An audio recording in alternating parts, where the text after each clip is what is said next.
कि जल जंगल जमीन की लड़ाई आपको कलम और कागज से लड़ने की जरूरत है, हथियार उठाने की जरूरत नहीं है। ये माही और कगड़ा जो बांध बने हुए उन बांधों पे बृहद सिंचाई परियोजना करके बांसवाड़ा डूंगरपुर आदिवासी बाहुल्य क्षेत्र की जनता को लाभ पहुंचाया जाए। सबसे बड़ा अत्याचार आजादी के बाद इस भील समुदाय को 4 राज्यों में बांट दिया गया, राजस्थान, गुजरात, मध्य प्रदेश, महाराष्ट्र और केंद्र शासित प्रदेश। कि जो नक्सलाइट उन्मूलन के नाम से कांग्रेस सरकार ने भी सलमा जुड़ूम करके अभियान चलाया, 2005 से लगा के 2011 तक चलाया।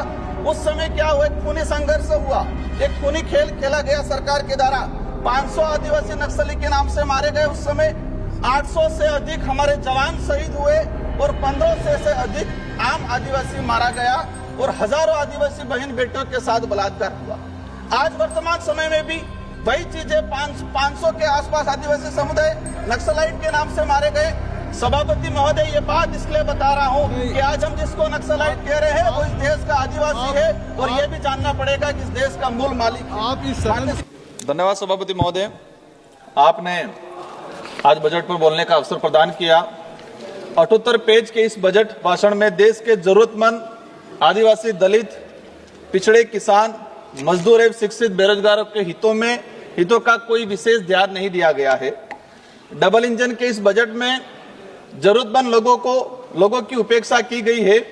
माननीय सभापति महोदय, मैं विशेषकर इस बजट पे शिक्षा को लेके और विशेषकर आदिवासी बाहुल्य क्षेत्र में शिक्षण जो संस्था है, इनकी भौतिक जो सुविधाओं को लेके आज थी बड़ी, क्योंकि हमेशा राज्य सरकार कहती है कि केंद्र का विषय है, समग्र शिक्षा के तहत वहां से बजट आता है, केंद्र कहता है कि राज्य का विषय है। आज राजस्थान राज्य का भी बजट आया, दोनों बजटों को हमने देखा, लेकिन राजस्थान के अंदर शिक्षण व्यवस्था को लेकर जो हालात हैं, वर्तमान राजस्थान में 2,80,000 स्कूलों के कमरे में बच्चे बैठने लायक नहीं है, 2 लाख से अधिक कक्षा जर्जर हैं और इस वर्तमान सरकार ने 1500 प्राथमिक और उच्च प्राथमिक विद्यालय 3 से 4 किलोमीटर दूरी जो सीनियर स्कूल है उसमें मर्ज करने का काम करके बच्चों को शिक्षा से वंचित करने का काम किया है।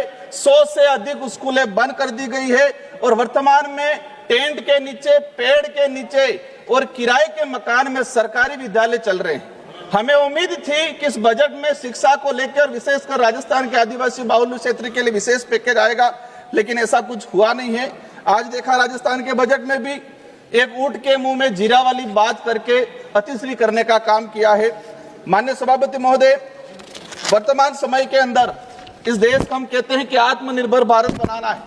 आत्मनिर्भर भारत तभी बन पाएगा इस देश का आदिवासी, दलित, पिछड़ा समुदाय अगर वो आत्मनिर्भर होगा तो इस ये देश आत्मनिर्भर की जो कल्पना कर रहे हैं वो पूरी हो पाएगी और वो आदिवासी, दलित, पिछड़े समुदाय आत्मनिर्भर तभी बन पाएगा, उनको मूलभूत सुविधा हम उपलब्ध करा पाएंगे। और विशेषकर शिक्षा को लेके माननीय सभापति महोदय, आज 150वीं बिरसा मुंडा जयंती मनाई जा रही है, उसको राष्ट्रीय गौरव दिवस के रूप में मनाया जा रहा है। हमें गर्व है इस बात का, लेकिन बिरसा मुंडा कौन थे?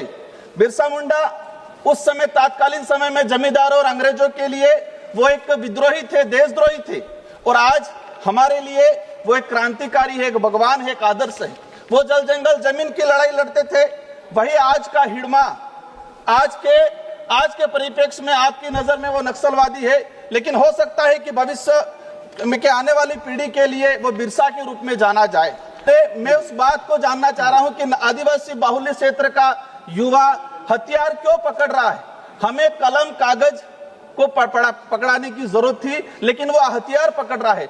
मैं आपको बताना चाहूंगा कि हम कह रहे हैं, सरकार कह रही है, हम भी चाहते हैं और मैं इस सदन से अपील करना चाहता हूं उस क्षेत्र के आदिवासी युवाओं को कि जल जंगल जमीन की लड़ाई आपको कलम और कागज से लड़ने की जरूरत है, हथियार उठाने की जरूरत नहीं है।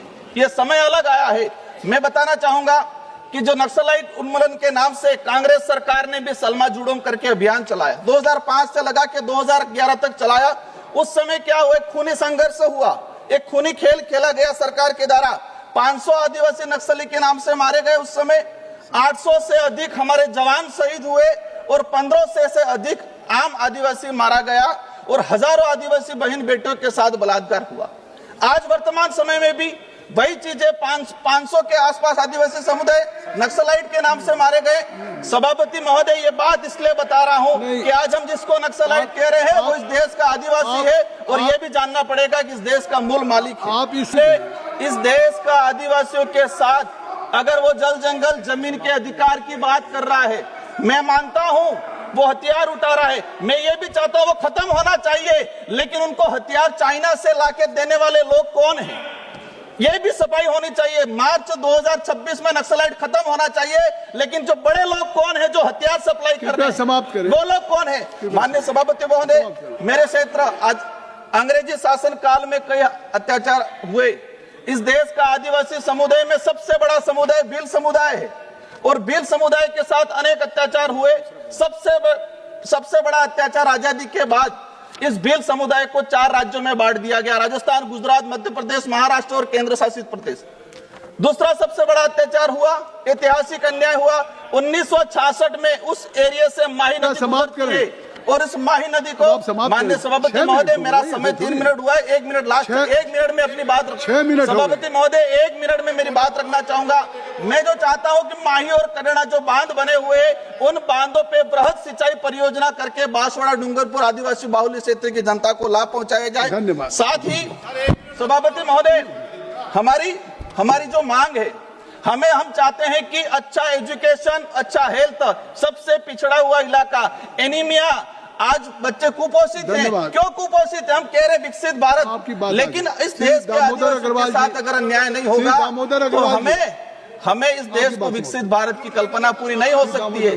माननीय सभापति महोदय, अंतिम मेरी जो मांग है, मेरी मांग ये है कि रोजगार गारंटी को लेके बड़ा इशू चल रहा है वर्तमान में। 125 दिन करने की बात कर रहे हो, लेकिन पिछले 2 साल में 100 दिन कितने लोगों को दिए गए? ये सबसे दूसरे, वर्तमान में इस क्षेत्र के अंदर आज हम देख रहे हैं आंगनवाड़ी कार्यकर्ता के लिए मेरा अनुरोध है कि 4,500 के अंदर केंद्र सरकार जो दे रही है उससे घर नहीं चल सकता है, तो हमें कम से कम 10,000 रुपए उनको देना चाहिए। और साथ ही जो वर्तमान समय के अंदर जो स्कूलों के अंदर पोषाहार बनाने वाले जो महिलाएं हैं, उनको 1,000 रुपये दिया जा रहा है। 1,000 रुपये में कैसे घर चलेगा इनके लिए? तो इनके लिए मेरा सरकार से अनुरोध है कि सरकारी विद्यालयों में पोषाहार बनाने वाले जो मजदूर हैं, जो महिलाएं हैं हमारी, उनको कम से कम 5 से 7,000 रुपये तक तनख्वाह दी जाए।